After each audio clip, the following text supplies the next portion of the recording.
Je me tenais dans l'ombre écrasante du silo souterrain, un espace colossal taillé dans la roche, où l'air sentait le fer et l'humidité. Les parois, illuminées par de faibles lueurs de projecteurs biolumineux, suintaient d'une condensation qui goûtait comme un métronome dans le silence oppressant. Mon cœur battait à tout rompre, non pas à cause de l'obscurité ou de l'isolement, mais à cause du poids de ce que je portais dans ma poche. Un petit cristal de données, à peine plus gros qu'un ongle, mais contenant un secret capable de faire vaciller les fondations du Conseil galactique lui-même. Un secret sur l'uplift, sur l'élévation des espèces clientes, un scandale qui, s'il venait à être révélé, pourrait déclencher une guerre interstellaire. J'avais rendez-vous avec Zénith, un contact dont je ne connaissais que le nom et la réputation. Un individu discret, un courtier d'informations qui, selon les murmures des couloirs spatiaux, pouvait faire plier même les plus rigides des bureaucrates galactiques. Mes bottes crissaient sur le sol métallique tandis que je m'avançais, mes sens en alerte. Chaque écho semblait amplifié, chaque ombre semblait prête à bondir. J'avais déjà échappé à 2 embuscades en chemin, des mercenaires envoyés par ceux qui savaient que je détenais ce cristal. Ils ne voulaient pas que j'atteigne ce silo, et encore moins que je tare la Zénith. Un sifflement aigu retentit soudain, me faisant sursauter. Je pivotais, mon scanner portable levé, prêt à détecter toute signature thermique hostile. Rien, juste le bruit d'un vieux mécanisme d'aération qui peinait à fonctionner dans ces profondeurs oubliées. Je relâchai un souffle tremblant et repris ma marche vers le centre du silo, un vaste espace où trônait une structure antique, une sorte de console galactique désactivée depuis des millénaires. C'était là que Zénith devait me rejoindre. Soudain, une voix rauque résonna, déformée par l'écho des parois. « Tu es en retard !» Je me figeai, mes doigts serrant instinctivement le cristal dans ma poche. « Zénith !» Sans me retourner, je répondis, tentant de masquer l'appréhension qui montait en moi. « J'ai eu des complications, mais je suis là, et j'ai ce que tu veux. » Un rire sec, presque mécanique, résonna à travers le silo. Une silhouette émergea de l'obscurité, grande et anguleuse, enveloppée dans une cape qui semblait absorber la lumière. Zénith. Je ne pouvais distinguer son visage, masqué par un holovoile, une technologie de dissimulation avancée. Mais ses yeux, ou du moins là où ils auraient dû être, luisaient d'un éclat vert pâle, presque inhumain. « Montre-moi », ordonna-t-il, sa voix dénuée de chaleur. Je sortis le cristal avec précaution, le tenant entre 2 doigts pour qu'il capte la faible lumière. Les reflets dansèrent sur les parois, comme des spectres prêts à révéler leurs secrets. Zénith s'approcha, et je sentis une tension palpable émaner de lui. « Tu sais ce que cela contient, n'est-ce pas ?» demandai-je, ma voix plus assurée que je ne l'étais réellement. Des preuves, des enregistrements interdits sur l'uplift d'une espèce cliente, des manipulations génétiques illégales orchestrées par un membre du Conseil galactique. Si ça sort, leur autorité s'effondre. Zénith inclina légèrement la tête, comme s'il évaluait non seulement le cristal, mais aussi ma détermination. « Et tu penses que je vais t'aider à le diffuser ?» Son ton était indéchiffrable, mais je sentis une menace sous-jacente. « Ou bien espères-tu me faire chanter avec ça ?» Je déglutis, mes pensées s'emballant. Le chantage était effectivement mon plan initial. Utiliser ce secret pour forcer certains membres influents du Conseil à plier, à cesser leurs politiques oppressives envers les espèces clientes comme la mienne. Nous, les néostructures, avions été élevés par une race patronne qui voyait en nous des outils, pas des égaux. Ce cristal était notre chance de renverser la balance, de prouver que même les plus anciens des galactiques n'étaient pas au-dessus de leurs propres lois. Mais face à Zénith, je commençais à douter. Était-il un allié potentiel ou un prédateur prêt à me dévorer? « Je veux un marché, dis-je finalement, choisissant mes mots avec soin. Tu as des contacts au sein du Conseil. Tu peux faire en sorte que cette information soit entendue par les bonnes oreilles, sans que je sois exposé. En échange, je te donne une copie du cristal. » Un silence pesant s'installa. Zénith semblait me scruter, ou plutôt scruter mon âme. Puis, d'un geste brusque, il tendit une main gantée, non pas pour prendre le cristal, mais pour activer un dispositif à son poignet. Une projection holographique jaillit, illuminant le silo d'une lumière vacillante. C'était une retransmission en direct du Conseil galactique, ou du moins d'une de leurs sessions secrètes.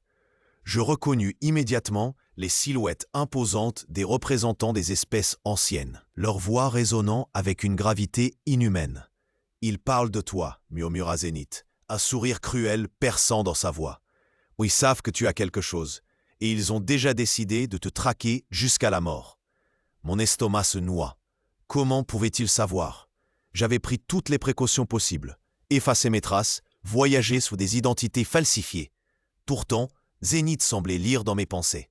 Tu as été suivi, pas par des mercenaires, mais par des sondes mentales. Ils ont infiltré tes rêves, tes souvenirs. Ils savent que tu es ici. La panique monta en moi, mais je me forçais à rester immobile. Alors pourquoi me dire ça? Pourquoi ne pas me livrer à eux directement? Zénith désactiva la projection, plongeant à nouveau le silo dans une pénombre oppressante. Parce que je déteste encore plus qu'eux l'idée qu'un secret reste enterré. L'uplift, l'élévation des espèces, est un mensonge depuis des éons. Chaque race cliente pense qu'elle a été choisie par mérite, mais tout n'est que manipulation, que jeu de pouvoir. Ce cristal peut tout révéler, mais pas sans un prix. Je fronçais les sourcils, mes doigts se resserrant autour du précieux objet. Quel prix? Un éclat de lumière verte brilla dans les yeux de Zénith.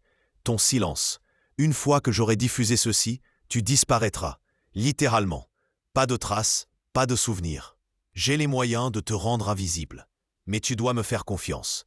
Sinon, je te laisse ici, et dans moins d'une heure, leurs chasseurs te trouveront. C'était un chantage, pur et simple. Zénith me tenait à sa merci, jouant avec ma vie comme un pion sur un échiquier galactique. Mais avais-je le choix? Si je refusais, le Conseil me traquerait, et ce secret mourrait avec moi. Si j'acceptais, je sauvais peut-être mon peuple, mais au prix de ma propre existence. Mes pensées tourbillonnaient, aussi sombres que les profondeurs de ce silo. Je relevai les yeux vers Zénith, mon souffle court. D'accord, fais-le, diffuse-le. Mais jure-moi que ça atteindra les bonnes oreilles, que ça fera tomber ceux qui nous ont écrasés. Un rire bas, presque guttural, échappa à Zénith. Je ne jure jamais, mais je te promets un spectacle. Il tendit la main, et cette fois, je lui remis le cristal. Mes doigts tremblaient, mais une étrange légèreté m'envahit. Peut-être étais-je en train de signer mon arrêt de mort, ou peut-être étais-je sur le point de changer l'histoire des espèces clientes à jamais. Zénith inséra le cristal dans un appareil à son poignet, et une vague de données s'illumina dans l'air, des flots d'informations codées prêtes à être transmises à travers les réseaux galactiques. Soudain, un grondement résonna dans le silo, les parois tremblèrent, et des éclats de roches tombèrent autour de nous. Zénith pivota, ses yeux verts s'étrécissant. Ils sont là, plus tôt que prévu. Cours, si tu veux vivre assez longtemps pour voir les fruits de ton sacrifice. Mon instinct prit le dessus. Je m'élançai vers une sortie latérale, mes pas résonnant dans l'obscurité. Derrière moi, j'entendis Zénith murmurer quelque chose. Un dernier avertissement peut-être, avant qu'un flash de lumière aveuglant n'illumine le silo. Était-ce une explosion? Une contre-attaque de sa part? Je ne m'arrêtai pas pour vérifier. Je courus, l'écho de mes pas se mêlant au chaos, tandis que dans un coin de mon esprit, je me demandais si la révélation de l'Uplift allait vraiment changer quoi que ce soit, ou si elle ne serait qu'un énième secret englouti par l'immensité galactique. Mais une chose était sûre, le Conseil savait désormais que ces mensonges ne resteraient plus dans l'ombre. Et moi, que Zénith tienne ou non sa promesse, je venais de jouer ma dernière carte dans ce jeu de pouvoir cosmique. Mes poumons brûlaient tandis que je grimpais un escalier métallique rouillé, les marches tremblant sous mon poids. Le silo souterrain semblait s'étendre à l'infini, un labyrinthe de corridors oubliés et de salles envahies par la moisissure. L'odeur âcre de l'humidité et du métal corrodé me prenait à la gorge, mais je n'avais pas le luxe de m'arrêter.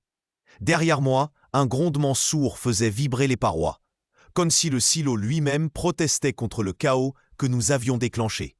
Je repensais à Zénith, à son regard perçant, à cette lueur d'incertitude que j'avais cru déceler juste avant que tout n'explose. Était-il vraiment de mon côté, ou jouait-il un double jeu? Sa connaissance des protocoles d'Uplift, ces anciens pactes galactiques qui régissaient l'élévation des espèces, était troublante.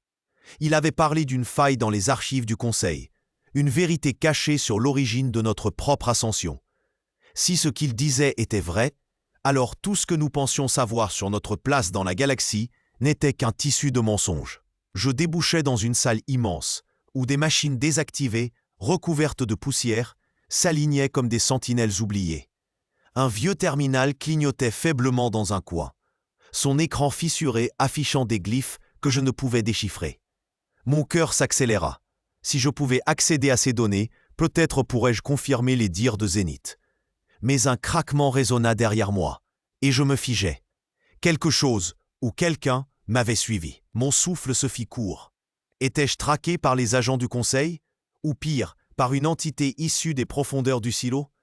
Je serrai l'objet que Zénith m'avait confié, une clé mémorielle au reflet irisé, censée déverrouiller les secrets les plus enfouis. Il fallait que je tente ma chance, même si chaque seconde semblait rapprocher l'inévitable confrontation. Je m'approchai du terminal, mes doigts tremblants effleurant les touches. L'écran s'anima soudain, projetant une lumière froide sur mon visage. Des lignes de code défilaient, et un mot s'afficha, glacial et implacable. Vérité.